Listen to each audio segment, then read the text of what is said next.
Vous avez peur qu'on vous arnaque, vous avez peur qu'on vous escroque, vous avez peur qu'on abuse de vous dans votre chantier de construction. Et j'essaie de poursuivre certaines personnes de la diaspora. Leur plus grande peur, c'est que parce qu'ils sont de la diaspora, on essaie de surfacturer leur devis pensant qu'ils ont de l'argent.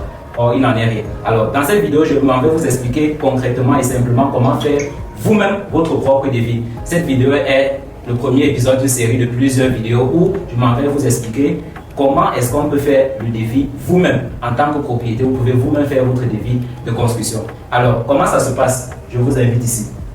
Alors, lorsque vous aurez obtenu les plans de votre construction, les plans de votre construction auront certainement les cotations une fois que ça sera fait. Les plans de votre construction auront des cotations comme ceci, comme ceci, comme ceci, comme ceci. Alors, ce que vous allez faire maintenant, c'est que vous allez sommer tout le linéaire de votre construction. C'est-à-dire, par exemple, là, on a 10 mètres de mur. Donc, vous allez sommer là 10 mètres de mur. Ensuite, là, vous avez 12 mètres de mur. Vous allez sommer le linéaire de 12 mètres de mur. Vous allez sommer le linéaire de ce mur. Vous allez sommer le linéaire, vous allez sommer le linéaire, vous allez sommer le linéaire.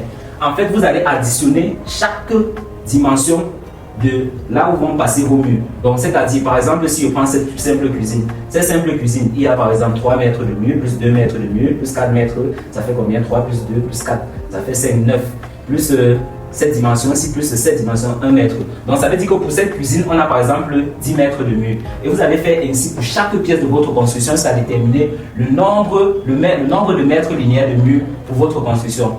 Une fois que vous aurez le nombre linéaire de votre construction, à partir de là, vous pouvez vous-même faire votre devis de construction. Alors, comment est-ce que ça pourra se passer? Supposons que j'ai additionné tous les linéaires de ma construction et que ça m'a donné 115 mètres linéaires. Donc, toute ma construction est estimée à 115 mètres linéaires de mur. Alors, les 115 mètres linéaires de mur que j'ai trouvé en sommant toutes les dimensions de ma construction, je vais le multiplier par une dimension qui va correspondre à ma hauteur sous plafond. Donc, vous pourrez demander simplement à votre ingénieur ou votre technicien quelle est la hauteur sous plafond. Généralement, les gens prennent à 2,8 mètres la hauteur sous plafond. Moi, je préfère prendre 3 mètres parce que j'ai remarqué que mes clients aiment mettre le staff, ils aiment mettre les carreaux, ils aiment mettre les lustres. Et lorsqu'il y a déjà ces éléments-là, ça va réduire la hauteur sous plafond. Et donc, vous prenez les 115 mètres linéaires, vous multipliez. Bon, moi, je prends personnellement 3 mètres parce que c'est comment je travaille.